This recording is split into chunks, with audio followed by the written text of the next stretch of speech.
Lo dijo en la primera hora. La semana anterior, la Corte Nacional de Justicia logró evitar un cisma que se veía venir a partir de algunas situaciones que amenazaban con minar la institucionalidad del máximo Tribunal de Justicia Ordinaria del país.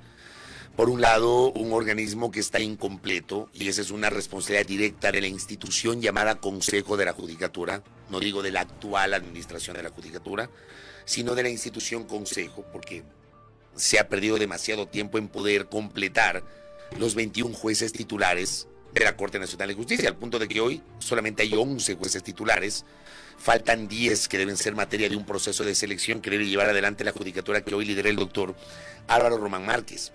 Por otra parte, frente a esta situación, la ausencia de consenso dentro del Pleno para poder designar un nuevo presidente o presidenta del órgano, este pronunciamiento del Procurador General del Estado que avalaba una prórroga en las funciones del doctor Iván Saquicela, la postura de algunos jueces de no reconocer al doctor Saquicela como presidente en funciones prorrogadas, finalmente la decisión del Consejo de la Judicatura de no extender la acción de personal y más bien emitir otra a través del cual declaró por terminado el periodo del doctor Saquicela como presidente y lo envía nuevamente a la sala penal a la cual se pertenece en su condición de juez de la Corte Nacional de Justicia. Y finalmente el Pleno, esto hay que saludarlo, con unanimidad, incluyendo el voto del doctor Saquicela, decidió establecer una figura de encargo, designando como presidente encargado de la Corte al doctor José Swin y como presidenta subrogante de este encargo de la Corte Nacional de Justicia a la doctora Emma Tapia Rivera. Será temporal, no sabemos cuánto tiempo será, no sabemos si será 6, 7, 8, 9 meses, hasta que haya un proceso de selección de nuevos jueces, la Corte esté completa y ahí sí la Corte completa pueda sesionar y designar a sus autoridades titulares. La doctora Emma Tapia Rivera visita nuestra mesa de trabajo, presidenta subrogante de la Corte Nacional de Justicia. Doctora, qué gusto, bienvenida, gracias. Muchas gracias por la invitación, el gusto es mío. Gracias. Usted estuvo con nosotros acá hace un par de semanas hablando sobre esta polémica. Usted impulsaba, era una de las juezas que impulsaba la candidatura de la doctora Daniela Camacho a la presidencia de la Corte. Usted cuestionó al doctor Saquicela y señalaba que no cabía las funciones prorrogadas. ¿Cómo se logró el consenso para evitar que la Corte caiga en un cisma que le hubiese provocado muchas dificultades? ¿Qué factores incidieron para que los 11 jueces titulares más 6 conjueces hayan establecido esta salida de designar 2 autoridades encargadas luego de la decisión de la Judicatura de declarar por finalizado el periodo del doctor Saquicela? Doctor, ¿se puede acercar al micrófono? Tenga la bondad.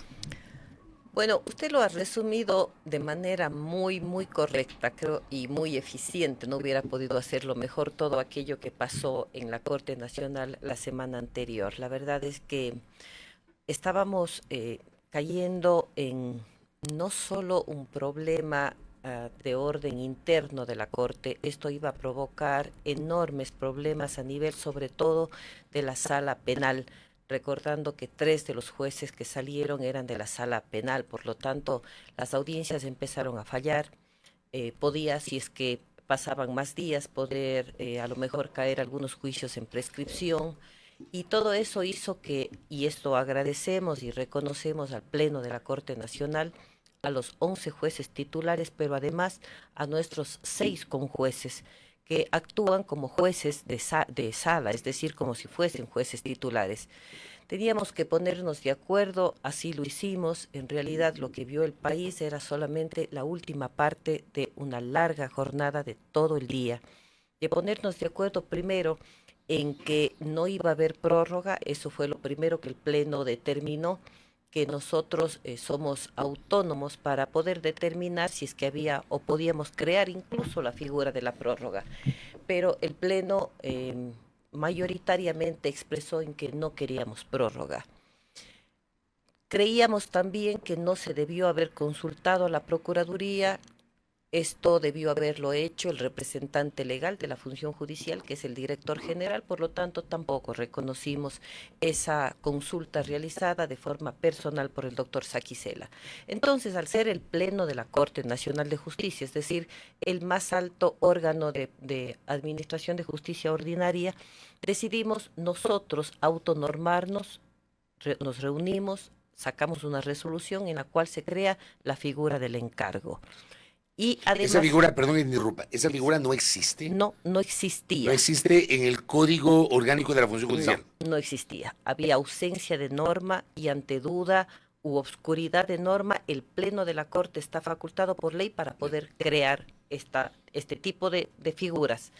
Creamos el encargo, pero además queremos señalar algo. Debemos recordar que la Corte se llega a renovar cada 3 años. Por lo tanto, este encargo de la presidencia y la presidencia subrogante es únicamente hasta cuando se elija los 10 jueces y el nuevo presidente y presidenta subrogante se encargarán únicamente por el tiempo restante para no cortar estos periodos de cada 3 años renovar presidente y además jueces. Pero, ¿por qué fue tan difícil llegar a esta salida? O sea, le pregunto si aquí la piedra angular que impedía que se logre esta salida era la postura del doctor Saquicela. Definitivamente. Si el doctor Saquicela hubiese actuado conforme a lo que le elegimos, es decir, para 3 años, él primero decidió, en una situación un tanto extraña, le diría yo, adelantar las elecciones porque a él nos correspondía llamar a elecciones entre el 5 de febrero al 20 de febrero, porque así dice la norma. Sin embargo, él, tomando en cuenta que se iba a quedar sin 4 jueces que además eran afines a su candidatura, el Pleno le propuso al Pleno que se adelante elecciones. Mi persona y 3 más no estuvimos de acuerdo con ellos, sin embargo, 15 decidieron que se adelanten, tenemos que acatar la disposición del Pleno, así lo hicimos, se llamó a elecciones adelantadas, sin embargo, aún con estos 4 compañeros, el doctor Saquicela no alcanzó la votación necesaria, es decir, 12, únicamente alcanzó 9. Frente a ello, los compañeros del 3 de febrero cesaron en sus cargos, quedamos solo 11 jueces, no se podía ya elegir presidente titular porque necesitamos como mínimo 12 titulares y ante ello el doctor Saquicela realiza de forma unilateral una consulta al procurador que además le prorroga en sus funciones. Esto tampoco fue reconocido por el Pleno, no fue reconocido por el Consejo de la Judicatura, que le expidió su acción de personal terminando ya con sus funciones de presidente. El día que le termina el Consejo de la Judicatura las funciones fue el martes 6 de febrero. Ese día, a ver, el Consejo de la Judicatura hacia las 11 de la noche hace público mediante un comunicado esto, pero entiendo que a las 9:30 de la noche más o menos le llega al correo electrónico del doctor Saquicela esa acción de personal relevándolo de la presidencia de la Corte y reasignándolo a sus funciones originales como juez de una de las salas penales de la Corte Nacional de Justicia. Mi pregunta es, durante el día, usted bien lo notaba, tuvieron una larga reunión, una larga jornada con, obviamente, diálogos. Y estoy hablando yo del martes 6. ¿Qué pasó durante el martes 6 antes de llegar a la noche? Antes de que el doctor Saquicela publique el tuit donde decía que daba un paso al costado y que renuncia. Y luego pasó esto en el Consejo de la Judicatura. Pero durante el día, ¿qué pasó, doctora? Durante el día nos reunimos el Pleno y lo que el doctor Saquicela propuso al Pleno, pues presidía todavía ese día el Pleno de la Corte Nacional, él propuso que se le acepte por parte del Pleno, ya no la Procuraduría, porque quedamos de acuerdo en que no estaba facultado para determinarnos a nosotros qué debemos hacer, que se le prorroguen funciones. Se reunió el Pleno asimismo por varias horas y decidimos no prorrogarle en funciones. Solicitó al Pleno, porque dijimos podemos crear la figura del encargo, entonces solicitó al Pleno que le encarguen a él, cosa que también fue negada por parte del Pleno. Dijimos, no queremos ni prórroga ni encargarle, queremos que haya alternancia, que prime, pues si habemos 16, o ese día estuvimos ya solamente los 11 titulares. Los 11 titulares, no los conjueces. No los conjueces, no. Entonces, decíamos que quien quiera de nosotros podía encargarse. Pero el doctor Saquicela no estaba dispuesto a dar un paso al costado. No eso que me estaba dice. dispuesto, no, nos manifestó que... O sea, él planteaba que se ratifique su prórroga o que le encarguen que a le él. encarguen a pero él. siempre al doctor Saquicela. Siempre a él. El Pleno decidió que no. Terminamos esta sesión y decidimos el día siguiente autoconvocarnos nuevamente. En ese transcurso de las noches, como usted bien lo ha dicho, el Consejo de la Judicatura decidió, ya era 6, que en su presidencia terminó el día anterior en realidad, pero le regresaban ya sus funciones de juez de la sala penal. Esto a las 9 y algunos minutos. Sin embargo, el doctor Saquicela hizo público, y esto quiero aclarar, vía Twitter o vía X, que él renunciaba a la presidencia y que daba un paso al costado para poder salir de esta crisis en la que estábamos, lo cual en realidad no cabía. Usted no puede renunciar a algo que ya no era. Usted el 5 terminó. Él renunciaba, además de que terminó su función por ley el 5 de febrero.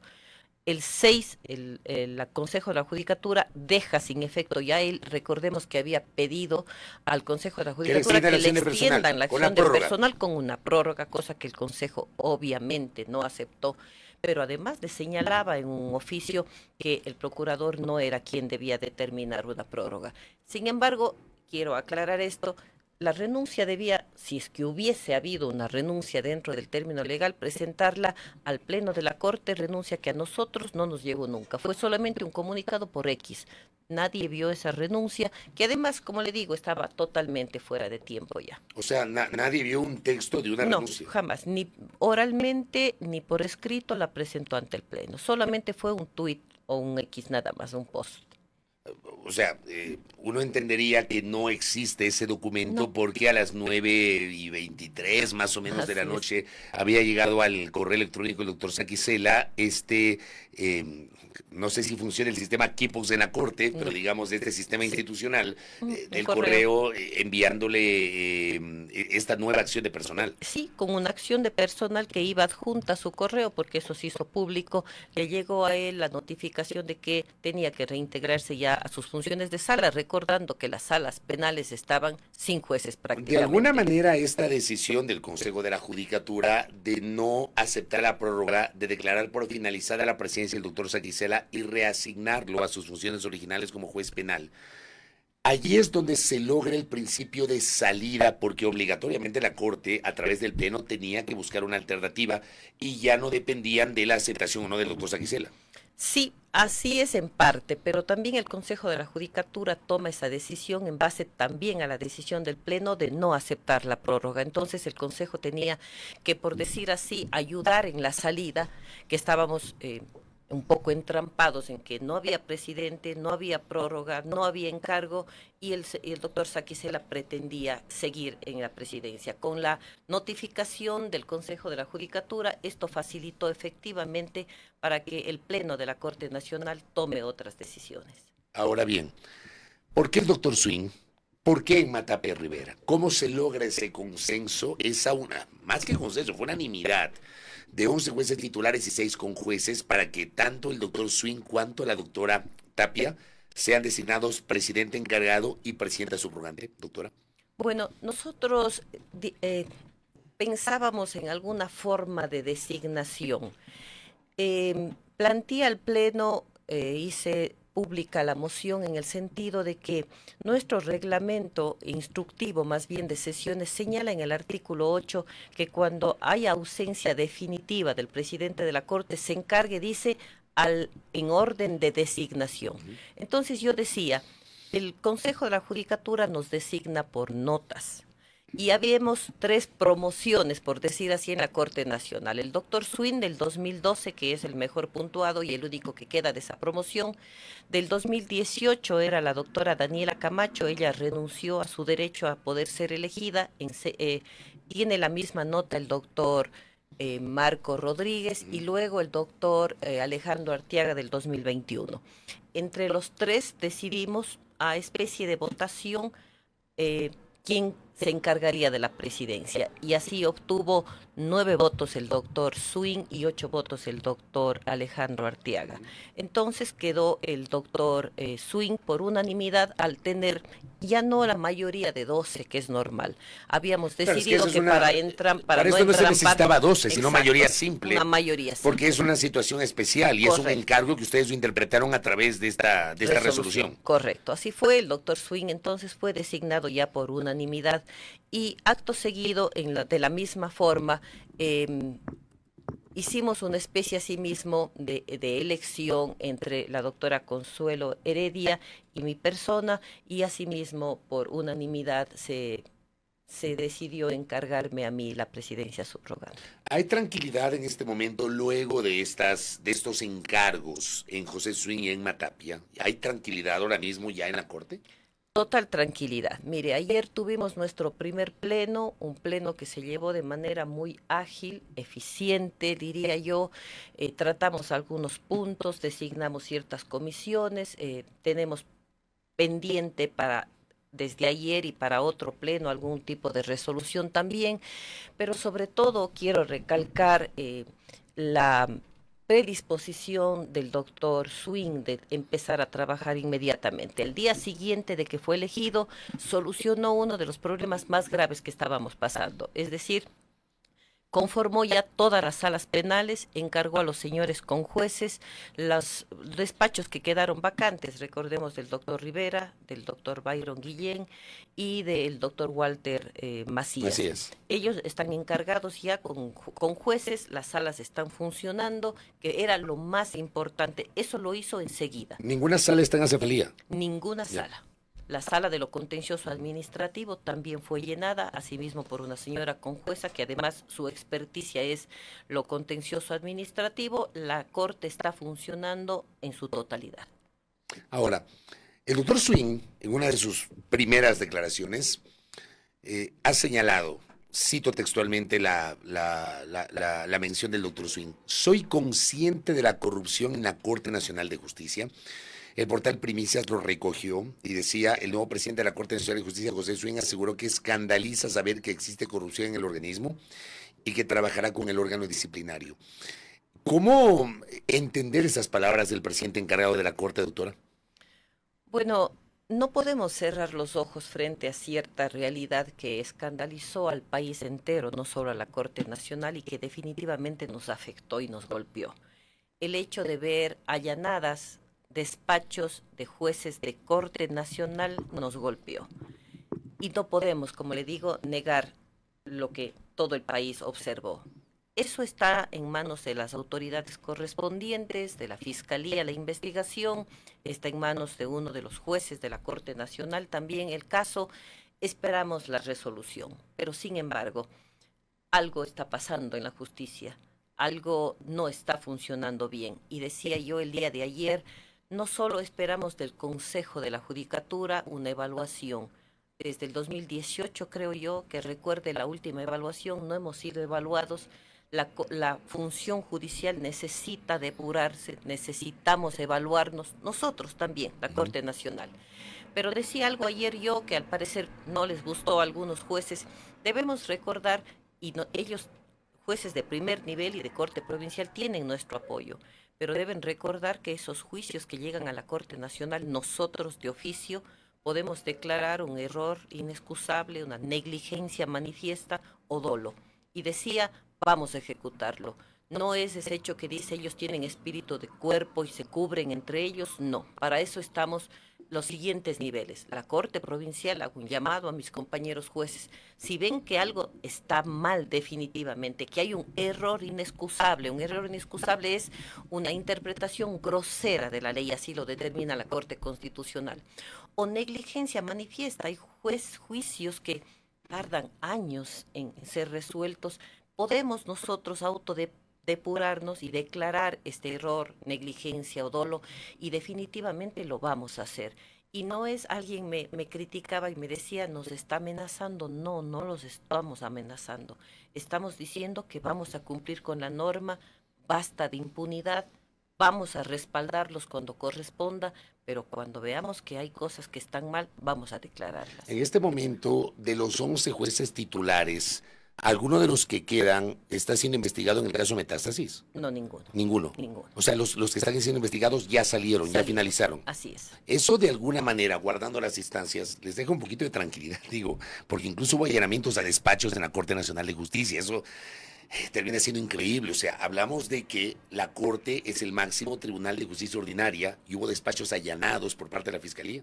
Eso le pone mal predicamento a la institución, doctor. Nos ponen mal predicamento, no puedo negarlo, pero como usted dice, y guardando las distancias, como usted ha mencionado, y esperando que la investigación se haga de forma correcta, está en manos de uno de los jueces de la Corte Nacional. Finalmente, todo ese caso estará en manos de los jueces de la Corte Nacional, porque los mismos jueces hacen de primer nivel, de tribunal, de apelación y de casación, o lo hacen todo ellos, quedará en manos de Fiscalía y de los jueces de la Corte Nacional esa investigación.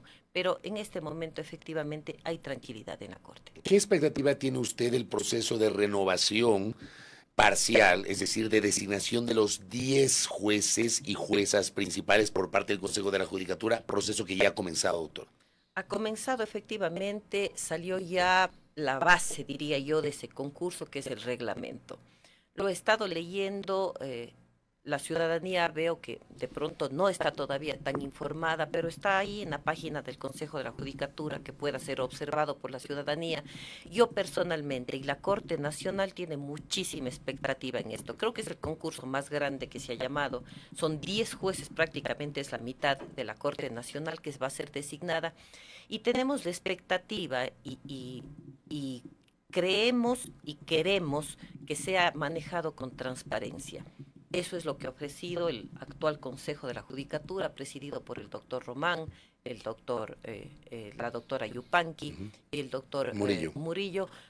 Ellos nos han ofrecido transparencia. Es lo que nosotros esperamos. El señor presidente de la Corte Nacional ha pedido que nosotros podamos acompañarlos. No podemos intervenir, no podemos hacerlo, es parte del Consejo de la Judicatura, pero sí queremos por lo menos observar. Van a darnos 10 compañeros de jueces de corte. Hay salas enteras que se van a llenar. La sala civil, por ejemplo, está vacía desde cuando se llamó a mi concurso, que fue hace 3 años, no pudo ser llenada. Hay jueces que faltan en lo contencioso tributario, contencioso administrativo, hay un solo titular. La sala penal hace falta 3, entonces son jueces muy importantes y lo mínimo que esperamos es que se ponga a las mejores carpetas, a los mejores hombres y mujeres que se presenten a este concurso. Doctora, para finalizar, ¿tiene usted alguna posición, o yo no sé si la Corte ha tenido tiempo de comentarlo a la interna, ustedes entre jueces, sobre esta reforma que se pretende incorporar al Código Orgánico Integral Penal sobre una nueva causal de revisión de fallos judiciales de última y definitiva instancia? Esto ha sido planteado en el informe de las reformas al COIP que serán conocidas hoy por el Pleno de la Asamblea Nacional. Se plantea que los pronunciamientos de entidades de derechos humanos adscritas al sistema interamericano o al sistema de Naciones Unidas deban ser considerados como fundamentos legales válidos para la revisión judicial de sentencias en el Ecuador. ¿Cómo le ve usted, doctor? Bueno, mire, sí hemos conversado. El día de ayer creo que era conversación entre todos los jueces, general a nivel de país y a nivel de jueces. Tuvimos el lanzamiento de un libro de la sala tributaria y conversábamos entre los jueces. Definitivamente, cada función del Estado está separada. La función legislativa tendrá que responder al país de las reformas que haga. A nosotros como función judicial lo que nos corresponde exclusivamente es aplicar las normas que el legislativo nos ponga. Lo haremos y esperamos y estamos expectantes también de las reformas que se van a hacer, porque definitivamente van a trastocar muchos casos que están en la Corte Nacional. Pero no tienen una posición concreta sobre esta intención de plantear esta reforma. Seguramente la tendremos en forma personal, pero no podemos expresar nuestro criterio frente a normas que algún momento vamos a tener que aplicarlas. Doctora, muchas gracias por el tiempo, a muy usted, amable. Muchas gracias. La presidenta subrogante de la Corte Nacional de Justicia, Emma Tapia Rivera, aquí en A Primera Hora. 7:37, pausa, seguimos. Primera Plana, Todas las noticias, todas las voces.